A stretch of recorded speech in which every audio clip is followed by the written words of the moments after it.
coronavirus and Zoom, guys, and every time I put a screen up, I still paranoid that people either can't see me or can't hear me. So, but thank you. I'm going to take about 20 minutes to talk about, we specialize in sales and sales leadership at Sandler. So I'm going to take about 20 minutes just to take some time to look at what we call the buyer-seller dance. And we're going to talk about really what the buyer-seller relationship typically is. How do people buy typically in today's marketplace? How are people selling? And just a couple of little, we've only got 20 minutes, so I can give you about 1% if you like, but the Sandler selling system and how we approach things to, if you like, to change the rules and help you guys make a few more sales. So when we get to the end, I want you guys to just be able to, my goal is that you can take one action from this today and you can actually go and do it in your business over the next 30 days. So feel free to interact, use the chat. Fran will do her best to keep anything updated, or if you have any questions. But let's kick straight off. So grab a piece of paper as well while you're sat there, because wait to kick off. I'm going to give you 30 seconds here, and perhaps you can pop this into chat. One major challenge that you have when it comes to selling, and often when we share this, some say they're struggling to get in front in front of new opportunities. Others will share that maybe they feel they spend their time producing quotes and proposals for buyers that just disappear. People get caught up in price discussions at the 11th hour and feel they have to give the show away in order to bring people over the line.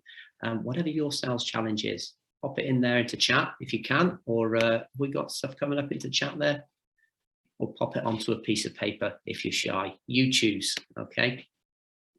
But let's dive into it and have a little look at one of the things we know with buyers and sellers is that most roadblocks that occur in our selling situations and that we face and evolve because of the interactions with our buyer, and are absolutely nothing to do with your product or your service. Think about that for a moment. The stalls and objections you're getting are nothing to do with the product or service, and probably mostly to do with the interactions that you're having, that you're in control of with your buyer. So let's take a little look at that and look at what happens. What is this buyer-seller relationship that I'm talking about? So again, your piece of paper, you don't have to share this, but I want you to take these steps. These are 5 steps that typically we see. We have companies come from us from all over the world. I work with companies from all over the northeast of England. And most of the time when salespeople come to us, successful salespeople that come to us, they follow these 5 steps. I want you to put them in order of what you think, not yourself, but a traditional salesperson would follow. I'm just going to give you 30 seconds to put them in your order.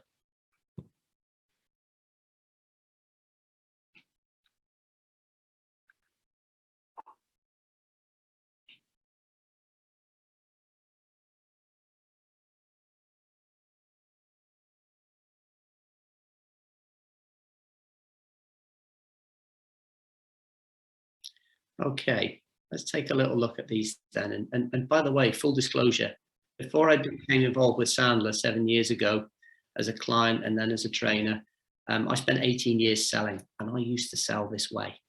So it's not a totally flawed system. You can make sales this way, but I'm going to talk to you about why it might make your life a little difficult. But first step, you've probably got this, needs analysis. Step 1 seems to make sense. We'll go in, we'll ask some open-ended questions.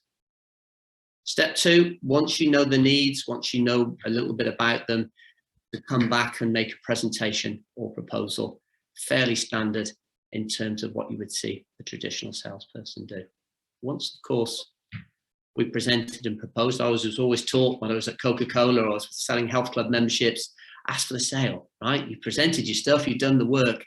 The least you can do is ask your prospect if they want to buy or not. And this is where it starts to get a little rocky, because then naturally, buyers always say yes, right? They say yes straight away. No, they often come with their price objections or their time objections or their who they've got to go and ask objections. These are the types of objections that sometimes you might get, but this is the step in which traditionally a salesperson is going to start to handle those objections. And then the last step, I was always taught, be persistent, Simon, right? Follow up.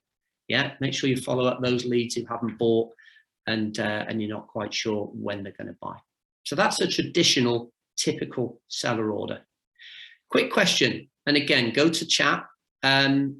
What are the fundamental problems for traditional salespeople when they follow these 5 steps? As I said, it works. Yeah, you'll make sales. But what are the fundamental problems with doing this?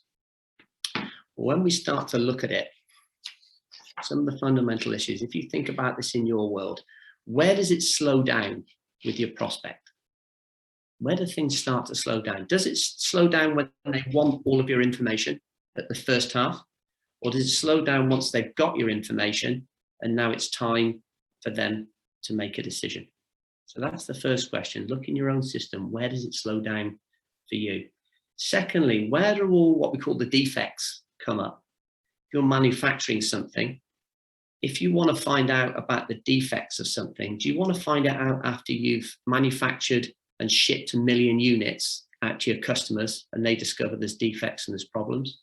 Or do you want to find it out on computer-aided drawings? The problem we have in sales is often we don't find out the defects until the second half. And now you invested all of that time, all of that effort, all of that expertise in your presentation proposal, but then your prospect starts to share the problems that they're having and the objections that they have. Third question is, how many people out there have bought something? How many of you are buyers? Yeah, we all bought something in the past. We've all spent the last 20, 30, 40 years buying stuff. But guess what? The number one fundamental issue with this problem is that we're so experienced as buyers. We've seen this system before. We know what happens when the seller starts to do the needs analysis, the propose, the close, the handle objections. So guess what?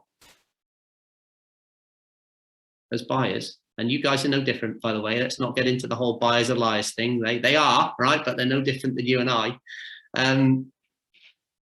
The buyer has their own system in place. The buyer's seen the seller system 1,000 times. It's the main issue with the selling system. So same thing, just take 30 seconds, put these buyer steps in order.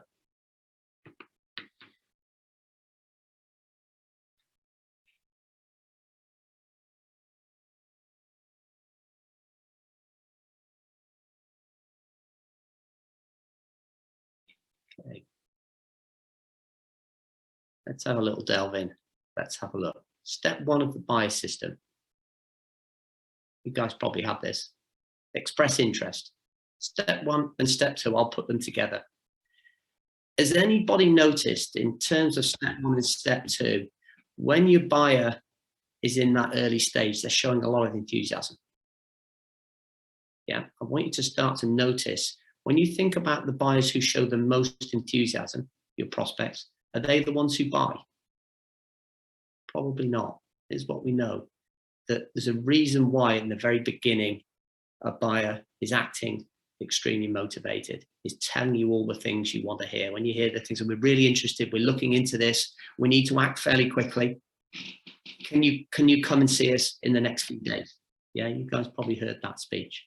Why do they do this? Well, this is the key step, guys. I want you to write these 2 words down because the whole buyer system is geared around it. The whole buyer system is geared around free consulting. Free consulting. They want to obtain your information, but they don't want to pay for it. They want to get all of your information. You guys have got a lot of people on this call. There's a lot of expertise on this phone call. You guys know your stuff. There's a lot of stuff that they want that's valuable to them. But the question to ask is, why is it valuable? When you give them this information, what do they do with it? Well, start to think about yourself now as a buyer. And I know you guys have done this. Yeah? When we get the information, the proposal, the presentation, the quote, or whatever it is, here's a story from a training session I did where a lady in the back of the room was training a company. We did this and she smiled. And at the break, I went to see her. I said, why were you laughing when we did that piece? about free consulting? She said, because in our company, if ever we have to change an existing supplier or we want to bring someone new on board, when that contract is there for renewal, if it's more than £1,000 in value, we have to have 3 quotes on file before we can do it. I said, even if you know that you're not changing supplier, but it's just a renewal, she said, even if we know, we've got companies that we've worked for 10 years. Every year we have to go through this process. So think about that. There's 2 companies out there every time this happens that are doing quotes and proposals. They've got 0 chance of winning the business. So your buyer system is geared around, they want all of your information. They want it to beat up the existing incumbent for price. They want it to beat up and compare with other proposals they're getting. They want to compare the spec of other proposals. So this is valuable stuff to them. And all they have to do in order to get all of your information as a buyer is say, Rachel, show me what you got.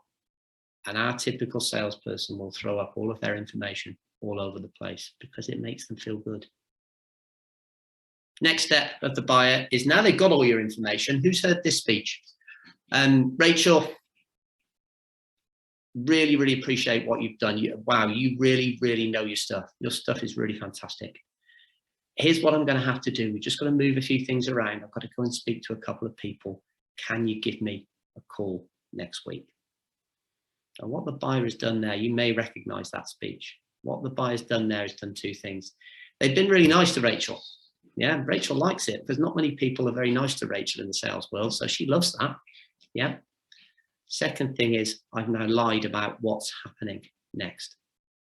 The reason why I'm nice is because I might want to come back to Rachel for some more free consulting. Yeah.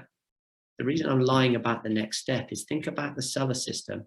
If I start to give Rachel objections, she's a killer salesperson. She's going to handle them, make me feel uncomfortable. I can get rid of Rachel just by being nice and leave the door open for more free consulting and get the price down of my existing supplier another day. Okay. Last step, our prospect then goes into, we call it hide mode, disappear.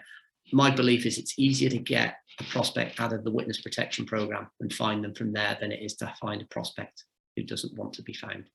Who's got hands up now? Who's got a prospect right now in hide mode? You're trying to contact them and they don't want to be contacted. They're not answering your calls. They're not answering your emails. And you thought, wow, when you presented to them, this is coming in. I'm going to close this down. Happens all the time. So step 5 is they'll disappear. They'll come back out, by the way, when they're ready for more free consulting. So take a little look at this, is what we call the buyer-seller dance. I'm just going to be completely quiet for 30 seconds. I'm just going to ask you a question. Where do you get sucked in to this buyer-seller dance? Where's your piece where all of a sudden you find that the buyer is in control and getting sucked in for you? Just have a look by yourself.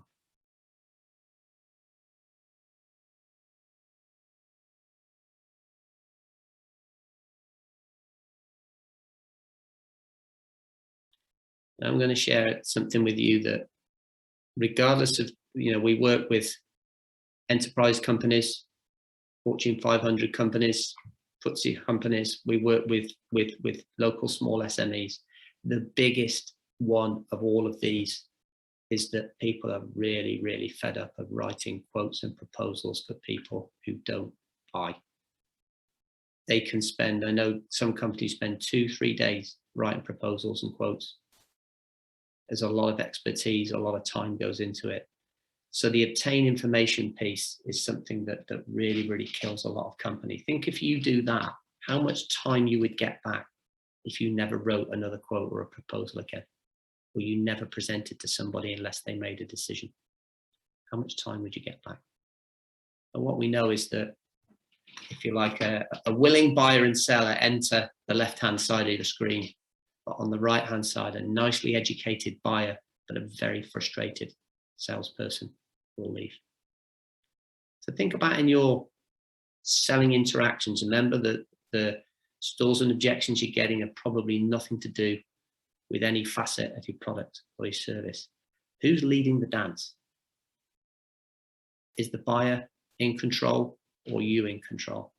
If the buyer's in control, where do they take control? Let's go back a step. Where does the buyer take control for you? For some, when we walk into a sales meeting and you sit down with the buyer and the buyer says, right, show me what you've got. I've got 15 minutes. The buyer is immediately in control and it's over. You're straight into this buyer-seller dance and you can't control how to get out of it. So quick touch on how do we retain control? How do we focus and do things a little bit differently? As I said, we've only got a limited amount of time. I've got less than 5 minutes left. So, but one of the things we say is that in the medical world, let's pop this into chat. Come on, guys, let's warm the chat up. In the medical world, prescription before diagnosis is called what? In the medical world, prescription before diagnosis is called,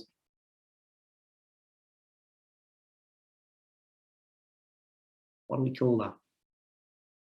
What is it? If a doctor prescribes before they diagnose properly.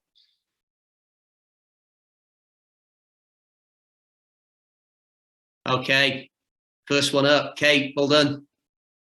Yeah, best guess, Nick. Malpractice is the precise one, but yeah, it's guesswork. It's guesswork. Keep going, guys. Malpractice. Good stuff. So think about this now. Translate this into the sales world. Guesswork. We wouldn't necessarily call it malpractice in sales, would we? But all too often, what we find is salespeople charge into a meeting. They listen to the needs of the prospect for 10 minutes. Remember, they don't trust us to start with. They don't typically trust that they hold the cards close to the chest. So they're not really telling you what's going on. You then rush off to do a presentation based on information they've given you that isn't very, very accurate. It isn't the depths of what their problem is.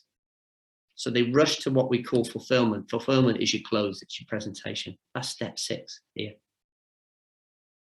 What you then start to hear are things like, if we miss step 3, the pain step, that's the commitment step. Well, we think, we think it's interesting, but we're going to put things on hold for a while. Yeah. Or you might hear things like, you know what, we'd love to do it, but money's a bit tight. We haven't got in the budget right now. We need to move a few things around budget-wise. If you're hearing budget, money, last minute, can you discount it and we'll do it kind of questions, you're not qualifying properly. And then the third step, decision step. If you're hearing things like, we need to go and speak to the board members, we need to go and speak to our partners, I need to go and speak to other people in the business, we're not sure if this is the right time, we're going to do this maybe first quarter next year, that sits in step 5, decision making process. So before we're able to prescribe a solution, it's important that we know, do they have a compelling emotional reason, pain? Are they willing and able to invest the money, the time and the resources, budget, and what's their decision-making process look like? And are we talking to the right people? And are they prepared to make a decision in a time frame that makes sense to us? Once you have all those things, then you can do a presentation, but only for a decision. And then you don't end up with people in witness protection. Okay, so that kind of rounds it off. So let's have a little think from your perspective. Does that help you to think a little differently about selling? And let's go to chat. What's one action based on what I've shared there that you could take in the next 30 days that would help you maybe save time, feel better about selling, or make more sales? What's one thing you could do?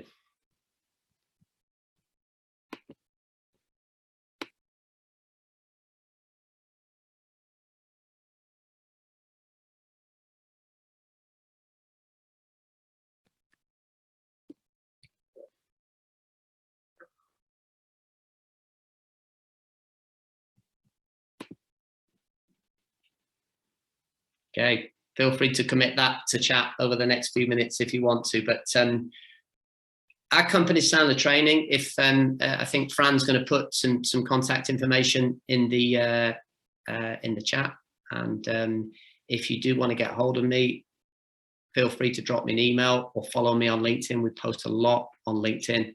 But thank you, Rachel, for inviting me along today. Feel free for any. I think we're doing questions at the end, Rachel, aren't we? Yeah, we are. We're doing questions at the end. I'll save that. We'll have a bit of an open forum. We will stop recording when we do the questions, so you can ask some more pertinent questions, I suppose, because we will stick this up on YouTube as a bit of a training session. So yeah, thank you, Simon. I need to go and share my screen now. So bear with me a second. Screen.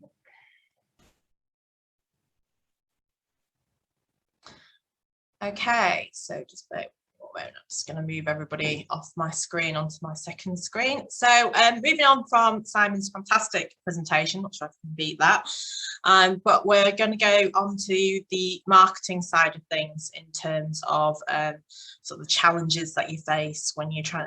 A lot of people following our podcast always brand sales and marketing under the same umbrella. They certainly are not the same job. As you can see from Simon's presentation earlier, there are a lot of things that go into a sales presentation when you're speaking. It's a very different skill set. So we're going to look at that. Just a bit about me. That's my background. So I've worked in sort of sales and marketing and events for the last sort of, I suppose, a bit longer, probably nearly 20 years now of sort of wandering around, sort of hopping around. I guest lecture at Leeds back at university as well, on to the media and comm students on the undergraduate program. So there's a kind of getting used to the presentation side of stuff, which is great. So just a bit of background about me for those of you that don't know me. Just a little bit about Shoe. We are a digital marketing and advertising agency specialising in PPC, but we've got quite a lot going on in terms of, we have a digital conference every year, obviously not happening at the moment because of COVID, but Digital U, we're in a more local event in the town that we operate in called the Oakley Social, an opportunity for business owners to meet each other. We are very big on supporting undergraduates and colleges and the universities in West Yorkshire, called the Shoe Academy, and we're very much about giving back to charity. So we run our charity fashion show as well, which is Fashion Fiesta. So moving on in terms of when I speak to a lot of clients, when they come to us, they're wanting a lot of, obviously, sort of social media marketing and advertising. A lot of the time I get the question, oh, well, I just want a bit of brand awareness. Well, what does that really mean? And actually, really, they want the acquisition of new customers. So going into what Simon's been talking about is actually they really want sales. And when you go out in terms of what is your goal with your social media marketing, it's all well and good putting an organic post out on LinkedIn or Facebook, but if you're not actually measuring and tracking everything that you're doing, then it's a completely pointless exercise that you're doing. So always measure and test, but we'll dive a bit deeper, but always set yourself a goal with your campaign that you're looking to lead into. Okay, now as a marketer, you're kind of expected to do all of this. Be a behaviour psychologist. So you've got to understand how to write for your target audience. You've got to be a graphic designer to kind of target those people that you're wanting to talk to as well. You've got to become this storyteller and visual storytelling, all on social media as well. So social media manager is really a job that needs to be broken down a lot, because all of a sudden you've got to be really creative. And then you've got to be a data analyst, sat there measuring traffic, how many leads are you getting, conversion revenue and click-through rates, and then the vanity, what we call our vanity stats, rate, likes, comments and shares. Suddenly you've got to be a project manager because you've got to manage all those budgets, have a good understanding of an Excel spreadsheet, and then you've got to be the customer service person. I will share these slides out because there's some good stuff from Brené Brown, if anybody sort of follows her. She's got a nice little story there to sort of dive a bit deeper if you wish, because we've only got 20 minutes today. So yeah, so they're just sort of things that your experience, degree, placement, part-time job, whatever level you're at, that you're expected to do all of this, and you certainly can't do all of that. A lot of the personality traits: problem solving, internal comms, adapting. You probably feel a bit like this. Some of you I know are running businesses on this call. That attention to detail, and suddenly you've got to be a team because you've got to talk to your sales team, and that's vital, because marketing and sales don't generally talk to each other. There's always that friction between the two teams in terms of when they're sending leads to the sales team. Don't know if anyone's come across a customer journey map. This is actually a real life customer journey map for our buyer persona in our business, buyer persona 1. So this is where the red basically means stuff that we're not doing, the amber that we're partially doing, and the green is yes, we're on it and we're all over it. Naturally, as a digital advertising agency, we would really work on the green stuff, which is all very much digital. Now, as you can see, you need to mirror digital and physical touch points. You can't, it all needs to be joined up. For those of you that have come from an academic background, you may be familiar with RACE, which is Dr. David Chaffney's strategy around marketing. Basically, RACE means reach, act, convert, and engage. And as you can see over here, you've got your physical touch points, which are really important. They still need to be done. So there needs to be a blend of traditional marketing and also digital marketing. Don't forget, it all mirrors and works together in harmony. Now this bit, because we identified this earlier this year, this has now gone to green. So we've got someone supporting our PR. This is something we haven't really worked on yet, but obviously naturally we will be a lot better at all the digital stuff because of our skill set within our team. But also it's really important to build those relationships, what Simon was talking about earlier.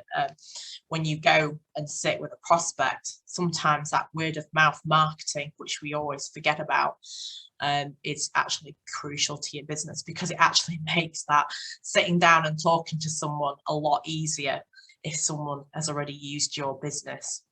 And we always forget this. So things like networking or just, you know, when you're talking to a client, or perhaps a current client, asking them, who do you know who could help, you know, who work well with us, and asking that question. It's really tough question to ask, because it's like asking them for a referral, but it works, and you've just got to sit down and bite the bullet. My business partner Chris is really good at asking that question to our current clients. This flow, map it out. It's really good. I've got a template that you can use. If I can happily send that out to you.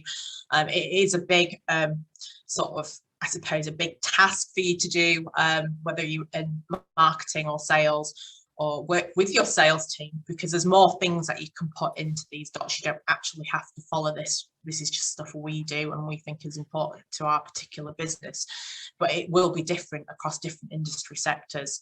And then have a look and actually think what is important to us. And these are just obviously things that we think that are important to Shoe and our growth. And it's a really good exercise to do. It's really important. So the race thing, I'm going to tip it on its head a little bit, because obviously marketing isn't just about talking to the sales team, but actually talking to HR, talking to customer service, talking to research and development, if you've got an R&D team, or actually just talking to your colleagues who also work in marketing, but you might not sometimes sit there and you're a bit siloed and you forget to talk to the rest of your team members, and always like think, well, actually, what would they do? Have they got a different idea? So it's really important that you can extend your efforts into those, because everyone's got an opinion, and that's crucial to kind of help in identify kind of your target market and working on your buyer personas. It all knits together, and it's all about having a joined up business, and that's key. We use something called the ADA model when we build any of our advertising models. So it is based on the RACE model. It's just called ADA when you start to come to do any copywriting. Basically, this fantastic graphic totally highlights what it all means. So it's awareness at the top of the funnel. So it's about educating your buyer to begin with before they even make a decision. I think there is a big saying out there, correct me if I'm wrong, but we love buying stuff, but we hate being sold at. So it's about educating people in your product. I've seen so many ads where they just literally go straight in for the kill with ads. Buy this, buy that now. And if you go back to Simon's model in terms of the buying process, it takes time. It doesn't happen overnight. So educating people helps to warm up those people before they actually hit the sales team. And it drives traffic to your website. So it does support. And that's where, as a salesperson and looking at it from the other side, not a marketeer, it's quite frustrating when you try and you get in front of the right person, but actually the messages are going out and they're not the right ones to your audience. So make sure that's why it's really important that sales and marketing work together as a team, but they are very much a different skill set. And it's building this funnel, so moving them through the stages. So TOF means top of the funnel, middle of the funnel is MOF, and that's where you nurture and build that trust with people. So go back and remarket to them, hugely important. Don't sell at them at this stage because it is marketing. It's all about educating, getting them to come back to your business. And then once they've kind of got that relationship with you, they might have signed up to a email nurture sequence, and they might be signed up to a subscription with you already. But actually going back and doing that bottom of the funnel where this lead generation, get them to take action. Once they apply, then that message then has to go to somebody in a sales team. Where do they go? That's probably the key question. We worked with a manufacturing company based in the UK, and on their website they had no idea where their contact us form went to. Big downside, because they're going to ask you, that managing director of that business is like, what's my conversion for this month? And if as a marketeer, if you're driving traffic and sales leads to the website and they're filling out a form, but the salesperson isn't picking them up at the other end, then that's a bit disappointing. So make sure you actually work out what's happening on your website and where those forms are going to. Is someone actually picking up those sales leads? Because they're ready for a salesperson to pick up and then go through what Simon has talked about earlier. There's different types of leads in sales. So a lot of the time, a lot of agencies just say clicking onto a website is a sales lead. That, in my opinion, is not a sales lead. That is what we class in AppShoe as a marketing qualified lead, an MQL. So someone who's taken interest, taken that desire, I suppose they've gone to the 2 stages, but they're not quite ready to buy from you yet.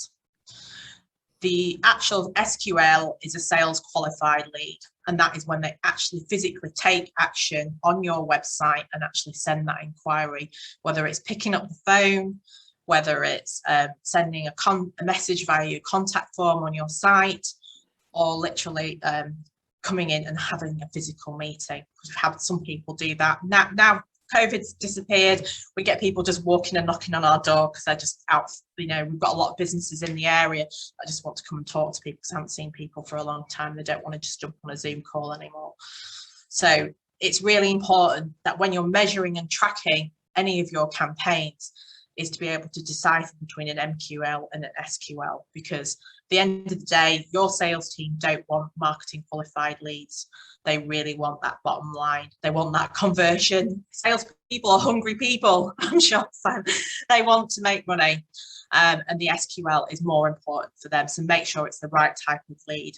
When I worked in business development myself, I was given very much MQL leads on this list to call, and these people hadn't even heard of us, and I was so embarrassed calling all these people, and they were the wrong type of leads because they were MQL leads, so they had no intention to buy. And because it was such a big company that I'd called, there could have been anybody sat on the website, literally like just browsing for holidays, because it was in the hotel industry sector.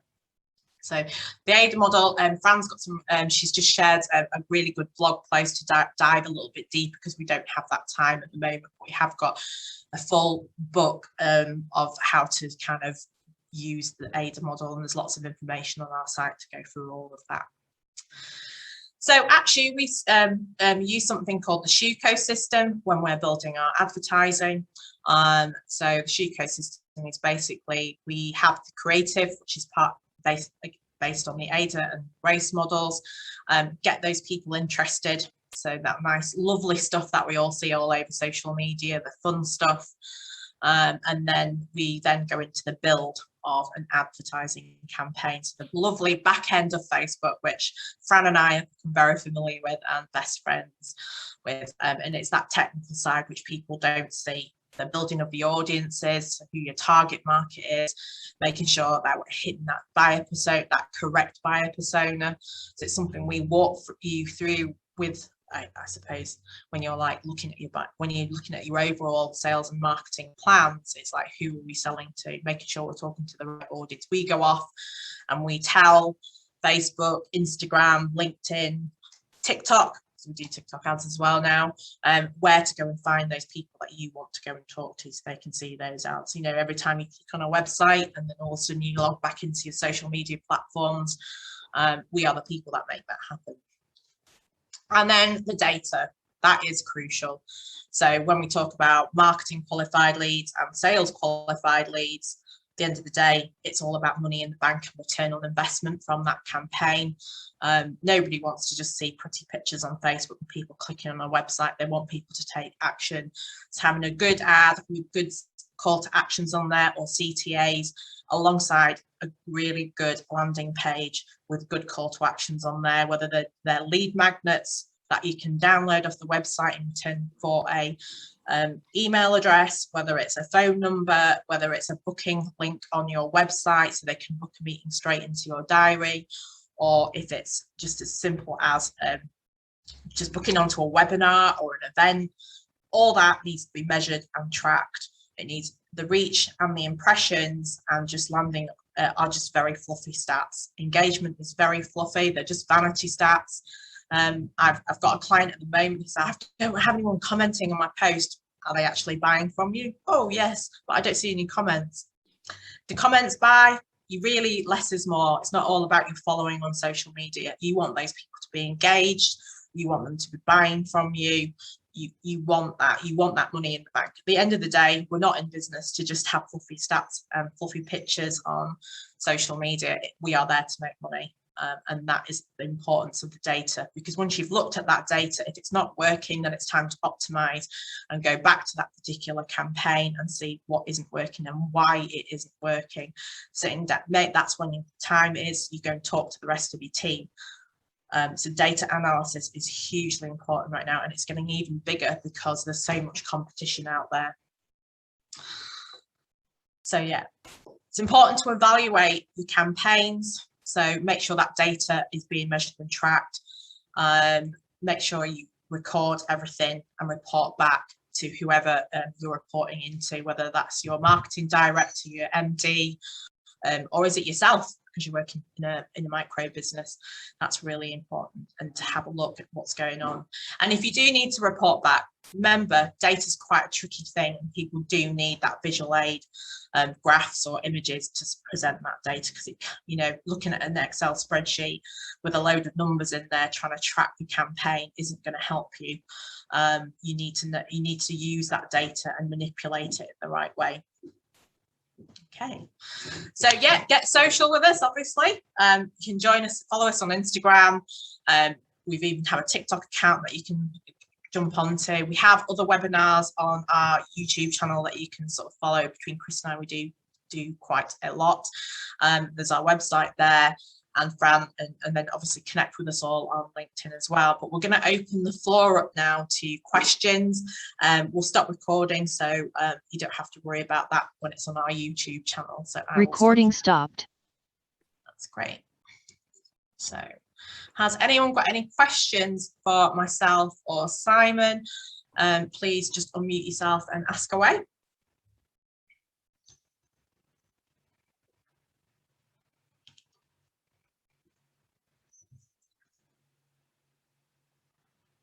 Oh, we've got some on there. So does marketing and sales have a different way to communicate with customers? That's the first one. And then what is the best way communication to get closer with the customer? I don't know if you want to pick up on any of those, Simon. There's quite a lot coming in, isn't there? Yeah. Is the one in particular that you want me to pick up? Any of them, really? I'll see if I can find an easy one. Yeah, let me measure effective content. Let's go right back to the top. Marketing and sales have a different way to communicate with the customer. I think that the map that Rachel put up there, I think is brilliant, and it's very visual, and you know, the question is a really good one, because do most companies have a different way to communicate with the customer stroke prospect from a marketing and a sales perspective? Yeah, most companies are very guilty of that, and there's a very mixed message going out there, and salespeople can have a very different conversation than they were receiving in the marketing messages that we're getting. So it's really, really important to align both marketing and sales. Yes, looking at Rachel's funnel there's going to be different messages, different things that are going to be said throughout the funnel, but it's really key that everybody's on the same page and that everybody understands what are the problems that you're going to be solving for a customer. I think one of the things we see is we train salespeople to speak in a language of the problems that you solve, not the products and the features and the benefits, because customers are only interested in their own problems. But when marketing are going out and talking about features, benefits, it becomes very misaligned. So yeah, great question, and it's important to understand what problems do you solve as a company, and are you speaking in that language across both sales and marketing, because that's what your customer is most interested, is themselves, not you. They're interested in themselves, and they carry their problems around all day long, and if you share that with them, that will resonate with them very, very quickly, and that will help them to start to take action, or at least pay more attention to you. So it was that asked that question. I did read it. It was Gian. I think I'm saying that right. It's a great question. Thanks, Gian. Cool. So Angelina, I'm just going to pick up on your question, best way to communication to get close with the customer. I think it's having that buyer persona, understanding the psychographic of that particular person, you know, which generation are you talking to as well, in terms of how to get closer to them. If you're talking to someone that is in the Gen X category versus someone who is in Gen Z, I suppose your communication style is going to be very, very different. And it's about being mindful of how you, if you're doing writing, especially in marketing, is that copy correct? Does it read right? Someone who is in Gen X is going to be a bit more of a stickler for grammar than someone who's sat in Gen Z, because they've been brought up in that text digital zone of sort of using shortcuts in terms of their grammar and things like that. So having a bit more of a relaxed, informal language, perhaps, that talks to that particular client. But that's how you get closer to them in terms of communication, is writing for each buyer persona. If you've got 2 or 3 of them, that's fine. Target your advertising to different people. And then obviously when you're out doing your sales, you mirror people differently. I'm sort of sure Simon can sort of talk about how, you know, if someone's in a different generation, to say, for example, you've got a Gen X salesperson talking to a Gen Z salesperson, it's a very different kind of communication style between the two. Got any other questions there? We've got quite a few. Is there anything you want to pick up on there?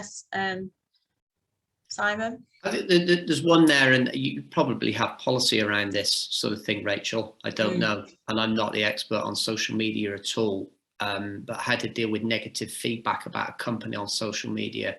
I think the one key thing, and you'll share a lot more on this, Rachel, but is not to get involved in a public argument on social media and begin to justify and explain and defend with that person. If you think about it, what they're looking for is exposure when they put something on there.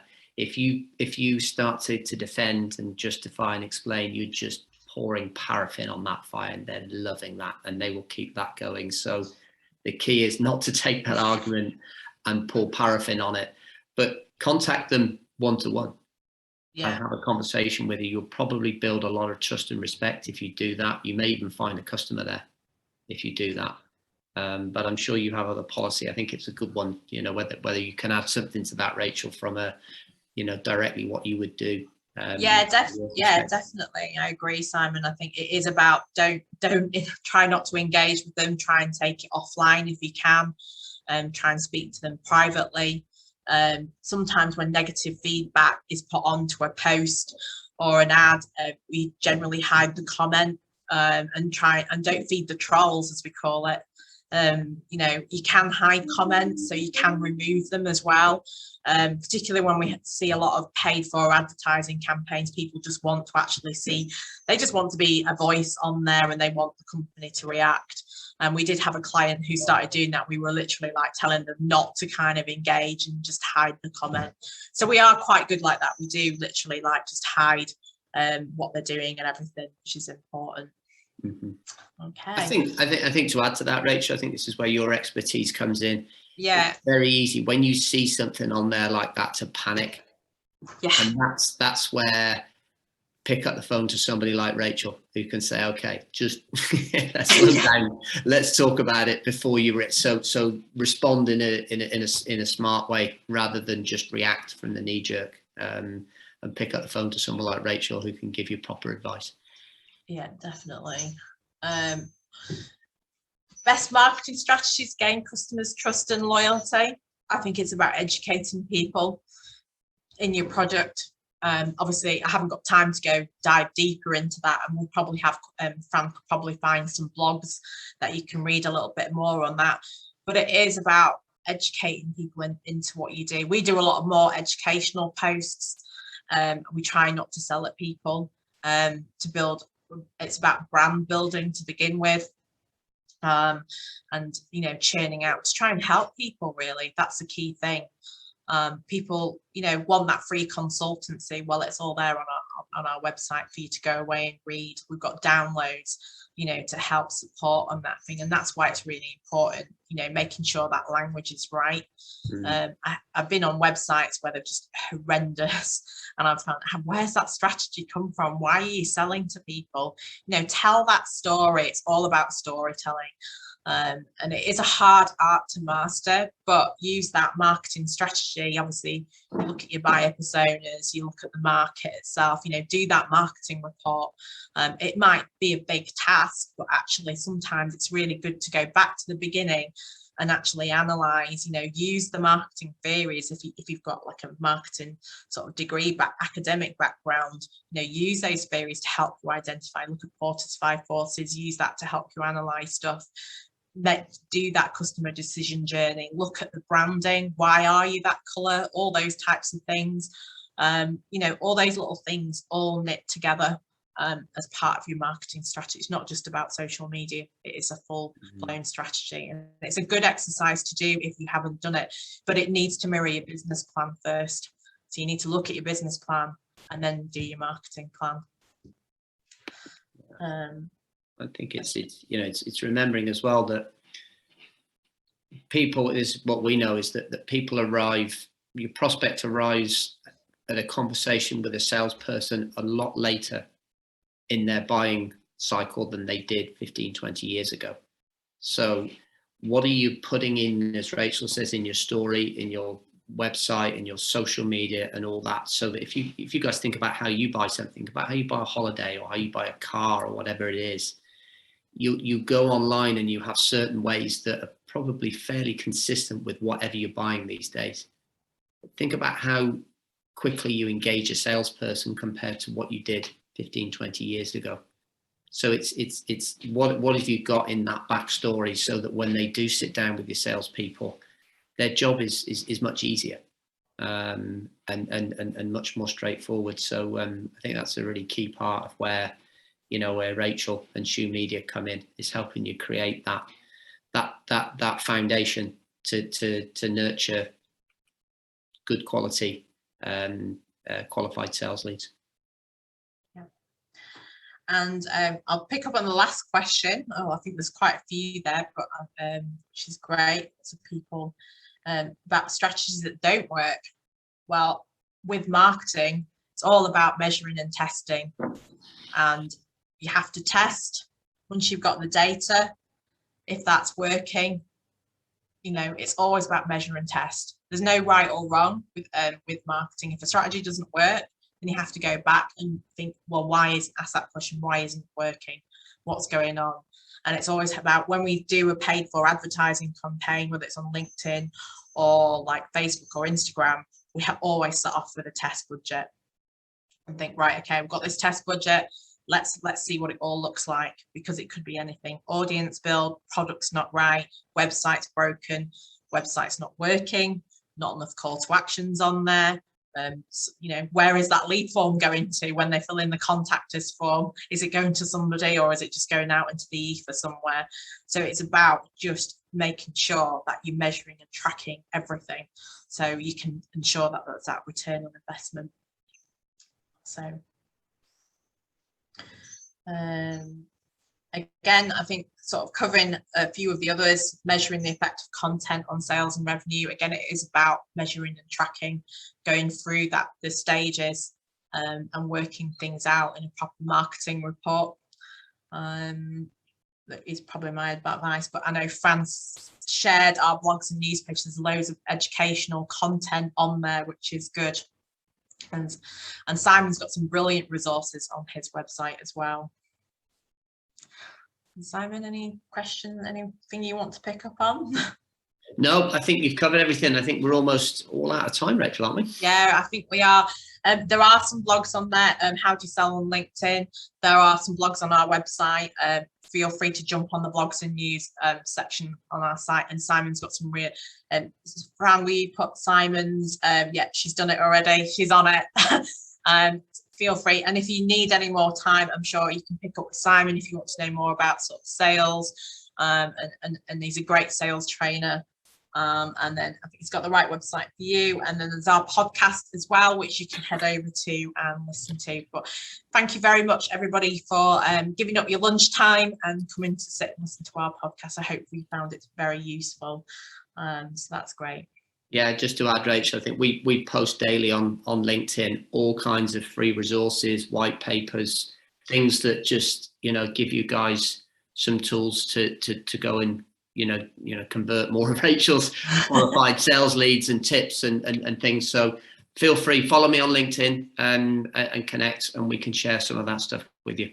So we will send out a follow-up email with links to the recording, Simon's contact details, and all those links that Fran's put into the chat there. So don't panic too much if you haven't got anything, but please do get in touch if you've got any questions. But thank you very much all for your time. Thank you. Thank you, everybody. Thank you. Bye.